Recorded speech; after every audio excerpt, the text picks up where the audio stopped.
is our world today. A world of green, oxygen, and insects. They are small, kept in check by the limits of our atmosphere. But 300 million years ago, Earth was a different kind of green. A high-energy, super-oxygenated world. And the insects were giants. How did this happen? And why aren't we running from 3-foot scorpions today? This is the Earth Journey. In our last episode, plants and animals finally conquered the land. This was the Carboniferous Period. And for 60 million years, Not forests like today, but vast, alien swamps of giant ferns, mosses, and scale trees. These forests were a global machine, all doing one thing: photosynthesis.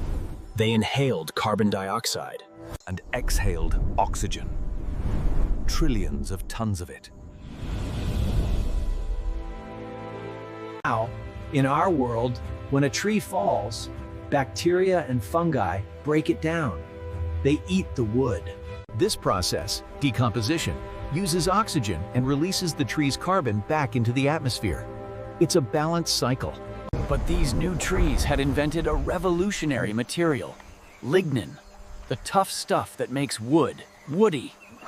And 300 million years ago, nothing could eat it. The bacteria and fungi to break down lignin had not evolved yet. So when these giant trees died, they didn't rot. They just fell and piled up for millions of years. They were buried by mud, locking all that carbon deep underground. The carbon cycle was broken. The trees were trapping carbon underground. Had nowhere to go. It just built up. The air became 35% oxygen. For perspective, our air today is only 21%. This was a high-energy, hyper-oxygenated world. This had a dramatic effect on life, especially on insects. Insects don't have lungs like we do. They breathe through a network of tiny tubes called tracheae. Oxygen just diffuses down these tubes. It's a very slow, inefficient system. In our 21% oxygen world, this system limits their size. If an ant was the size of a dog, it would suffocate. But in the Carboniferous, the air was so rich with oxygen that this simple breathing system worked, even at enormous sizes. The size limit was broken. And so, the giants appeared. Meet Meganeura. A dragonfly with the wingspan of an eagle. It was a terrifying aerial predator. It didn't just eat other insects. It hunted early amphibians and reptiles. But the monsters weren't just in the sky. This is Arthropleura, an 8-foot-long, 100-pound millipede. It was the largest land invertebrate of all time. A walking, armored tank. We believe it was a herbivore, eating the rotting plants. But imagine meeting this in the forest. And then there was Pulmonoscorpius, the breathing scorpion. A 3-foot-long scorpion. It was likely one of the top predators of the forest floor. The world was a true bug planet, ruled by arthropod giants. And what about our ancestors? The vertebrates. They were here too, as giant amphibians. And the very first reptiles. For them, this was a terrifying world. They were not the hunters, they were the hunted. But this high oxygen world had a violent side effect. Oxygen is fuel, and 35% oxygen is explosive. Fires in the Carboniferous weren't like fires today. They were catastrophic. The world was constantly on fire. Giant, continent-spanning wildfires that would have burned with the intensity of a solid fuel rocket. So where did this alien world go? Why are we not living in fear of giant dragonflies? First, the climate changed. The continents drifted together, forming the supercontinent Pangaea. This changed global climate. The world became cooler and drier. The great coal swamps began to shrink, and the oxygen-making machine slowed down. And second, life adapted. A new kind of fungi evolved. That had finally figured out how to eat wood. Decomposition had begun. The carbon cycle was restored. Carbon was no longer being trapped. The oxygen levels in the atmosphere began to fall, and the age of giants came to an end. But those buried, unrotted forests, they didn't go away. For 300 million years, they were compressed underground, turning into coal. The energy that fuels our modern civilization is the buried sunlight from the age of giant insects. As the swamps dried, a new kind of animal, one that wasn't tied to the water, was ready to take over. But this new world was about to face its greatest challenge, an extinction so vast it made the Great Dying, the Permian extinction, the day life almost ended. The story of that great apocalypse is the next step in our journey.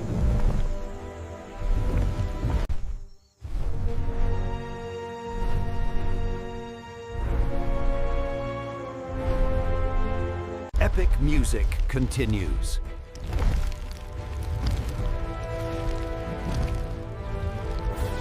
Deep in the Carboniferous swamps, the Pulmonoscorpius reigns supreme, a hunter of the highest order. This is the Carboniferous, a vast swamp.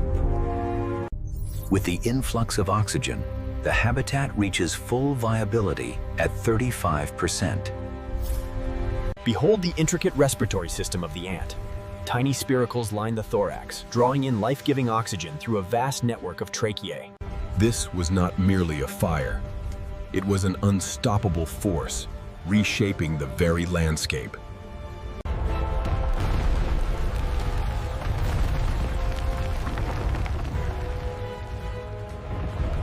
Epic music continues.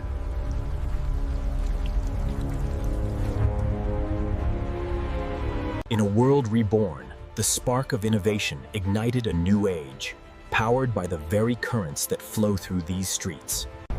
The Siberian traps, a cataclysm that unleashed hellfire upon the ancient world. The Permian extinction, known as the Great Dying, wiped out 90% of life on Earth in a volcanic cataclysm.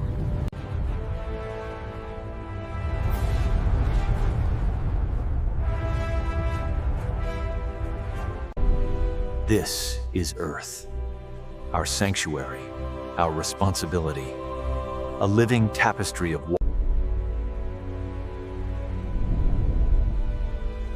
Epic music continues.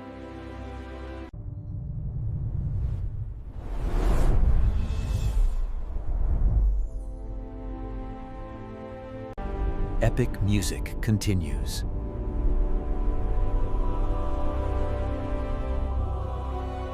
Epic music continues.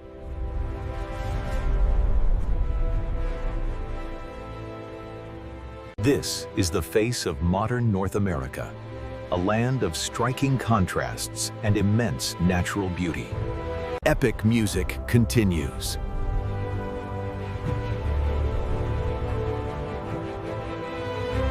Behold the raw power of the ocean, a force as old as time itself, endlessly shaping the world around us. Epic music continues. Here, in the largest living structure on Earth, the vibrant tapestry of the Great Barrier Reef thrives.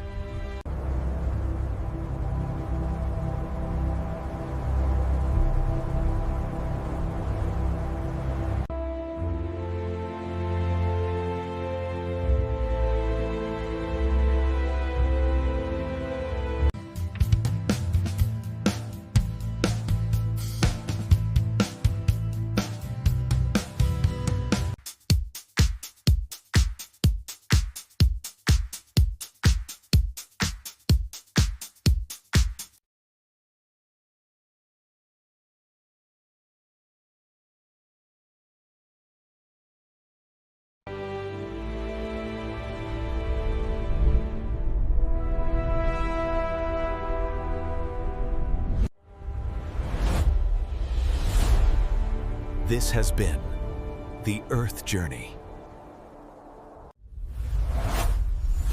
Thank you for watching.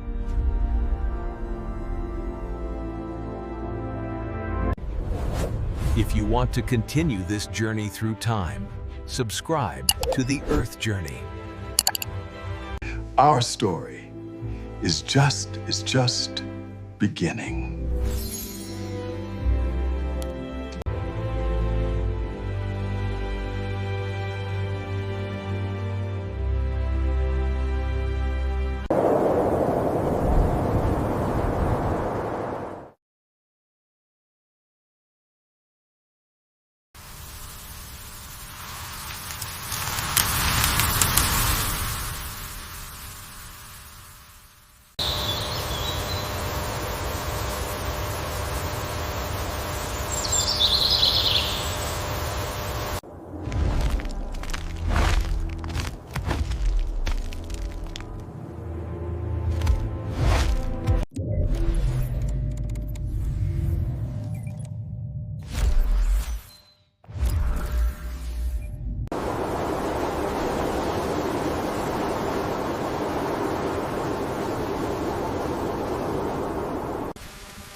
This massive creature, the Arthropleura, was once the largest arthropod to ever walk the Earth.